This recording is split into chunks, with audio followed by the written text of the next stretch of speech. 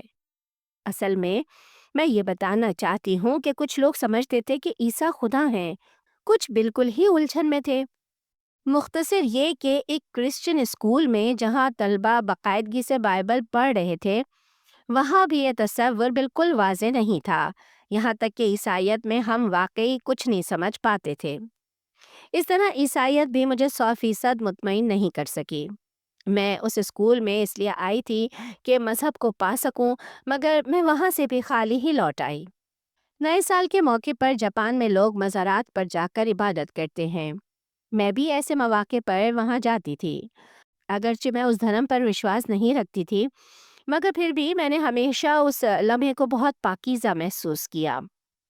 لوگ نہیں جانتے کہ وہ کس کے سامنے جھک رہے ہیں، لیکن ان کے دل کی کیفیت بالکل صاف اور سچی لگتی تھی۔ یہی کیفیت مجھے بھی اپنی طرف کھینچتی تھی، مگر اس کیفیت میں بھی سمجھ نہیں آتی تھی کہ اصل خدا کون ہے۔ لوگ جس دربار کے بند دروازوں کے سامنے ہاتھ باندھے کھڑے ہیں، ان بند دروازوں کے پیچھے کیا ہے، اس کا جواب کسی کے پاس نہیں تھا۔ میری بدقسمتی کہیے یا خوش قسمتی، مگر مجھے جو مسلمان ملے وہ کوئی اچھے لوگ نہیں تھے، مگر وہی برے لوگ میرے اسلام کے ساتھ پہلے رابطے کا ذریعہ تھے۔ میرا پہلا حقیقی واسطہ اسلام سے انگلینڈ میں ہوا، جہاں میں تعلیم کے لیے گئی تھی۔ وہاں میری کلاس میں بہت سے سعودی طلبہ تھے، لیکن ایک تو بدقسمتی سے وہ سب لڑکے تھے اور میں یورپی لڑکیوں کی طرح لڑکوں سے زیادہ گھلنے ملنے والی لڑکی نہیں تھی۔ دوسری جانب ان کے رویے بھی کوئی بہت اچھے یا مثالی نہیں تھے۔ ان میں بہت ساری ایسی برائیاں تھیں جو نہ ہی معاشرے میں اچھی سمجھی جاتی ہیں اور نہ ہی اسلام میں، اس لیے مجھے ان سے بھی اسلام کی کوئی اصل صورت نہ مل سکی۔ اس کے باوجود میں ان سے اسلام کے بارے میں سوالات پوچھتی رہتی تھی۔ میں عورتوں کے حقوق وغیرہ جیسے عام اعتراضات ان کے سامنے رکھتی، لیکن کوئی بھی تسلی بخش جواب نہ دے سکا۔ اگر اس وقت کوئی صحیح رہنمائی کرنے والا مل جاتا تو شاید میں وہی مسلمان ہو جاتی، مگر ان لڑکوں کو خود بھی اسلام کا زیادہ گیان نہیں تھا، کیونکہ وہ کوئی بہت زیادہ اسلام پر عمل کرنے والے بھی نہیں تھے۔ مگر کم سے کم ایک اچھی بات ضرور ہوئی کہ میں جو اسلام سے نفرت کرتی تھی اور اسے بالکل ہی توجہ کے قابل نہیں سمجھتی تھی، مجھے اسلام کے بارے میں زیادہ سے زیادہ جانکاری کی کیوریوسٹی ہونے لگی تھی۔ انگلینڈ سے واپس جاپان آ کر میں نے لائبریری سے کتابیں لے کر پڑھنا شروع کی۔ ابتدا میں میرا رجحان عرب دنیا کی ثقافت کی طرف تھا، لیکن جلد ہی مجھے احساس ہوا کہ سب عرب ممالک کے پیچھے اسلام مشترکہ بنیاد ہے۔ سعودیہ کی ثقافت الگ ہے اور مصر، شام اور لبنان کی ثقافت الگ، مگر سب ممالک میں ایک قدر مشترک تھی اور وہ تھا اسلام۔ پھر میں نے اسلام کے بارے میں براہ راست پڑھنا شروع کیا، مگر بدقسمتی سے اس زمانے میں جاپانی زبان میں اسلام کے متعلق کوئی بہت زیادہ کتابیں دستیاب نہیں تھیں، لیکن چند کتابوں پر مجھے اسلامک سینٹر جاپان کا ایڈریس ملا۔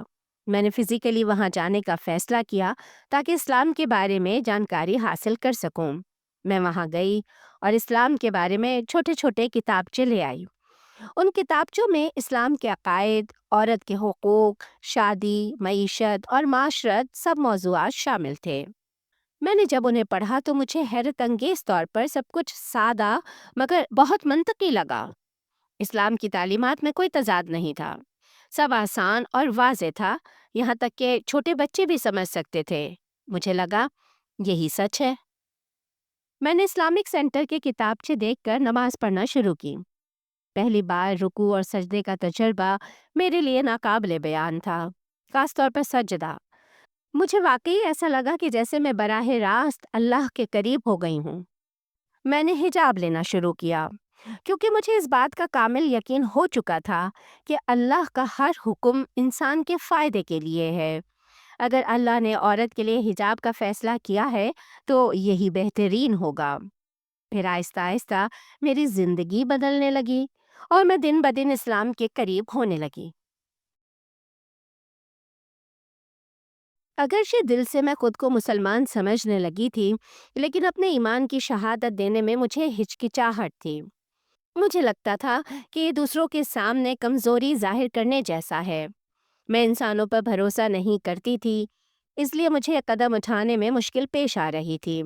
یا دوسرے لفظوں میں آپ کہیں تو یہ میرے اندر کا تکبر اور غرور تھا کہ میں کسی کے سامنے کلمہ شہادت پڑھنے کو اپنی توہین سمجھتی تھی۔ مگر پھر ایک عجیب واقعہ ہوا۔ ایک دن اسلامک سینٹر میں ایک جاپانی عورت نے اسلام قبول کیا۔ مجھے یہ بات بالکل اچھی نہ لگی۔ وہ عورت ابھی چند دن پہلے ہی اسلامی سینٹر آئی تھی اور چند دن بعد ہی اس نے کلمہ شہادت پڑھ لیا تھا۔ یعنی میں جو 1 سال سے یہاں آ رہی تھی اور خود کو اس سے بہتر مسلمان سمجھتی تھی، وہ مجھ سے بھی آگے نکل گئی۔ بلکہ میں نے دل ہی دل میں کہا، میں تو اس سے زیادہ اچھی مسلمان ہوں۔ لیکن اندر ہی اندر مجھے احساس ہوا کہ نہیں، میں اس سے بہت پیچھے ہوں۔ اسلامک سینٹر کی ایک جاپانی عالمہ سے اس بات کا ذکر کیا تو ان خاتون نے مجھ سے کہا، اگر تم مسلمان بننا چاہتی ہو تو کیوں نہیں بنتی؟ یہ جملہ میرے لیے فیصلہ کن ثابت ہوا۔ میں نے بغیر کسی لمحے کو ضائع کیے اسی دن اسلامک سینٹر میں جا کر کلمہ شہادت پڑھا اور باقاعدہ اپنے اسلام کا اعلان کر دیا۔ یوں میں نے اسلام قبول کر لیا۔ میں جانتی ہوں میرا سفر دوسروں سے مختلف تھا۔